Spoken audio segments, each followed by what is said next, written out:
Brooke Jones है वो 5th number से 3rd नंबर पर आया है और 3rd नंबर पे आके उसने यहाँ पे सेंचुरी की है एक इंटरनेशनल मैच के अंदर, वर्ल्ड कप के अंदर। आप यहाँ से हमारे बॉलर्स की नाकामी का अंदाज़ा लगाएं। पहला मैच हम इंडिया से इतनी बुरी तरह हारे, उसका दर्द अभी कम हुआ नहीं था कि आज इंग्लैंड ने हम होकर रख दिया है। सर, हमारी बैटिंग लाइन हमेशा इसी तरह ढेर हो जाती है। आप देखें, आज ना साइम अयूब चले, ना सलमान अली आगा चले, एक के बाद एक की लाइन लगी। क्या स्कोर करके गए हैं? 5, 7, 25। बाबर आजम ने क्या किया? 25। देखें जी, बाबर आजम को तो सबसे पहले टीम में से निकाल देना चाहिए, उसके आगे हाथ जोड़ देने चाहिए कि नहीं बेटा, अब बस बहुत हो गया, तुमसे ना हो पाएगा, तुमसे ना हो पाएगा। बिल्कुल बिल्कुल, ये हर बार की धोखा ही देंगे, दगाबाजी करेंगे। इन लोगों को चाहिए कि कोई नए प्लेयर्स लेके आए। PSL है, हर चीज़ है इस कौम के अंदर, बड़े ज़्यादा पोटेंशियल मौजूद है, अच्छे प्लेयर्स भी हैं, उनको अब आने का मौका दिया जाए और इन लोगों से हाथ जोड़ के सर, इंडिया से हारने के बाद इन्होंने फैसला किया था कि भाई हम ना तो बाबर को खिलाएंगे, ना हम शाहीन शाह अफरीदी को खिलाएंगे, लेकिन वो दोनों प्लेयर हमें फिर मैदान में अगले दिन ही खेलते हुए नजर आ रहे हैं। देखिए जी, वो उनके पीछे शाहिद अफरीदी है, इस तरह के कुछ 1-2 बंदे हैं जो इनको सपोर्ट करते हैं और ये टीम के अंदर फिर दोबारा से हिस्सा बन जाते हैं। इनको फ़ौरन से पहले इनको या तो रिटायर कर दिया जाए या इन लोगों से इनको सिर्फ कमेंट्री वगैरह या कोचिंग के लिए इस्तेमाल किया जाए। बॉलिंग इनसे अब नहीं हो सकती। आप बात करें शाहीन शाह अफरीदी की, तो शाहिद अफरीदी ने खुद ये बात की थी कि भाई शाहीन शाह अफरीदी की इस टीम में जगह नहीं बनती, जिनके बयान के बाद इन्होंने डिसाइड किया था कि बाबर और शाहीन शाह अफरीदी को अब ये नहीं खिलाएंगे। देखिए जी, हमारे पास नसीम शाह भी है, हमारे पास और बड़े अच्छे बॉलर हैं, हमें उनको मौका देना चाहिए। अब इन लोगों, ये इंजर्ड हैं, पता नहीं क्या, अल्लाह माफ़ करें, इनके साथ मसला है, इन लोगों से बॉलिंग नहीं होती। जहाँ पे इनको विकेट निकालने की ज़रूरत थी वहाँ पे उसने एक ही ओवर में छिक्का भी खाया, चौका भी खाया, फिर छिक्का खाया और फिर एंड पे जाके वो बैट्समैन शायद थक के घर चला गया वापस कि अब मैं पवेलियन चला जाऊँ, मेरी टीम के लिए इतना ही काफ़ी है जितना मैंने कर दिया है। अच्छा, मुझे ये समझ नहीं आती कि तमाम प्लेयर्स जो हैं ये पाकिस्तानी टीम के खिलाफ ही फॉर्म में क्यों आ जाते हैं। आप देखें, इंग्लैंड के प्लेयर्स जो नहीं चल रहे थे, आज वो पाकिस्तान के खिलाफ सारे फॉर्म में आ गए, सेंचुरियां कर करके जा रहे हैं। देखिए जी, वो ब्रूक जोन्स है वो 5th नंबर से 3rd नंबर पर आया है और 3rd नंबर पे आके उसने यहाँ पे सेंचुरी की है एक इंटरनेशनल मैच के अंदर, वर्ल्ड कप के अंदर। आप यहाँ से हमारे बॉलर्स की नाकामी का अंदाज़ा लगाएं और हम यहाँ पे लोगों को कहते हैं कि जी पाकिस्तान जैसे बॉलर्स पूरी दुनिया में किसी के पास नहीं।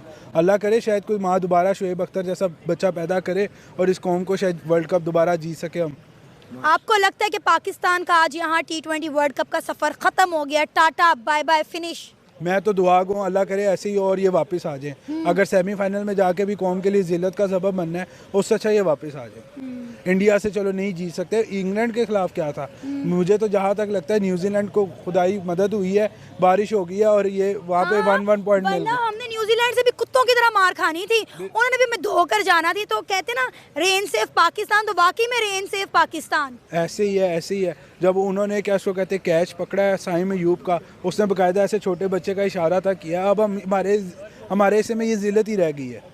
एक हम जाते हैं घर वालों को सारा कुछ मना के कि जी चलें बड़ी स्क्रीन के ऊपर मैच देखेंगे, कामों से जल्दी छुट्टी लेके आते हैं, लेकिन क्या है आगे आके ये देखते हैं, आगे जलालत ही जलालत है सारी। आप क्या कहना चाहेंगे? आज पाकिस्तान की हार पर कितना मायूस है, इंग्लैंड के खिलाफ इतनी बुरी तरह हारे। आप देखें, फर्स्ट इनिंग में आखिरी बॉल में भी विकेट थी। बिल्कुल, बेशक ऐसी बात ही है, इनको बिल्कुल खेलना नहीं आता। जो गली मोहल्ले की क्रिकेट है वही इंटरनेशनल लेके जाते हैं और यहाँ पे इनका कोई कैलिबर नहीं है, ना बॉलिंग इनकी अच्छी, ना बैटिंग अच्छी, कोई चीज़ नहीं इनकी अच्छी। आज हमारी बैटिंग लाइन के साथ साथ हमारी बॉलिंग लाइन भी कोलैप्स कर गई है। क्या कहना चाहेंगे आज पाकिस्तान क्रिकेट टीम की परफॉर्मेंस पर? जीता हुआ मैच हमने इंग्लैंड को प्लेट में रखकर दे दिया। जी बिल्कुल ऐसे ही है। पाकिस्तान को प्लाटिंग पे बहुत ज़्यादा ध्यान देना चाहिए, क्योंकि रीसेंट मैचेस में जो गलतियां हो चुकी हैं वो दोबारा रिपीट ना हो। और इस टाइम हमारा किसी छोटी टीम के साथ टाकरा नहीं था, एक बड़े पैमाने पे, एक बड़े वर्ल्ड कप में एक बड़ी टीम के साथ मैच था। तो पाकिस्तान को एक सीरियस एक एक्शन था उनका, लेकिन कहीं ना कहीं हमारे जो बॉलर्स थे, इतनी बड़ी टीम जो ऑलरेडी अच्छा खेल रही है, आप बॉलिंग लाइन में सिर्फ स्पिनर्स को एक मैच नहीं दे सकते कि वही मैच चलाएं। आप देख सकते हैं शाहीन की परफॉर्मेंस पहले मैचेस में किस तरह थी और अब उसकी परफॉर्मेंस बहुत अच्छी ऊपर गई है। लक कह लें या उसकी एक एफर्ट थी, लेकिन उसने दिखाई है और 4 विकेटें उसने माशाल्लाह ली हैं। इसके अलावा देखा जाए तो आपकी उस्मान, उनकी परफॉर्मेंस अच्छी थी।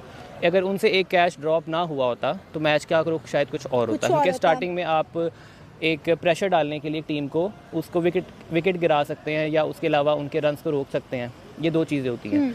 तो पाकिस्तान की बैटिंग लाइन डेफिनेटली उनका 165 से 185 मिनिमम स्कोर होना चाहिए था, जहाँ पे पाकिस्तान ने कहीं ना कहीं मैच को लूज़ किया है। और उसके बाद बॉलिंग लाइन से आप पाकिस्तान ने हमेशा पहले मैचेस में बॉलिंग लाइन से अपनी बहुत स्टॉप किया रन्स को, अपनी पुरानी मैचेस की अगर आप रिकॉर्ड देखें। लेकिन इस मैच में कहीं ना कहीं नर्वसनेस नज़र आ रही थी सारे प्लेयर्स में। सबसे ज़्यादा जो स्कोर खाया गया वो था आपका नवाज़ की तरफ से। पहली ओवर में उन्होंने 17 स्कोर खाया, जबकि उसको वो खाना ही नहीं चाहिए था। इसके अलावा जो आपकी परफॉर्मेंस उस्मान की तरफ से भी थी, उसने भी 2 विकेटें ली हैं, लेकिन कहीं ना कहीं उसने भी स्कोर एक अच्छा दिया है इंग्लैंड को। तो मैं यही कहूँगा कि जो पाकिस्तान है उसको अपनी जो टीम है उसमें कहीं ना कहीं एक ऐसा चेंज करना चाहिए जो कांस्टेंट चेंज हो। सर हमने किया था चेंज, अगर आपको याद हो तो इंडिया से हारने के बाद हमने कहा था कि बाबर आजम और शाहीन शाह अफरीदी अगले मैच में हमें मैदान में नज़र नहीं आएंगे, लेकिन वो दोनों फिर खेले, आज भी खेले, और आप देख लें क्या हाल हो रहा है हमारा। देखिए बाबर को तो मैं यही कहूँगा कि उसका सिक्का चल रहा है, उसका नाम चल रहा है, परफॉर्मेंस नहीं चल रही है। तो आज भी 25 किया है बाबर ने 23 बॉलों पे। हाँ, तो 23 बॉलों पे 25 बनता नहीं है। एटलीस्ट उसका जो टारगेट होना चाहिए था मिनिमम 50 होना चाहिए था 23 बॉलों के ऊपर। आप खुद देख लें, ब्रुक उनकी टीम में था जिसने तकरीबन 44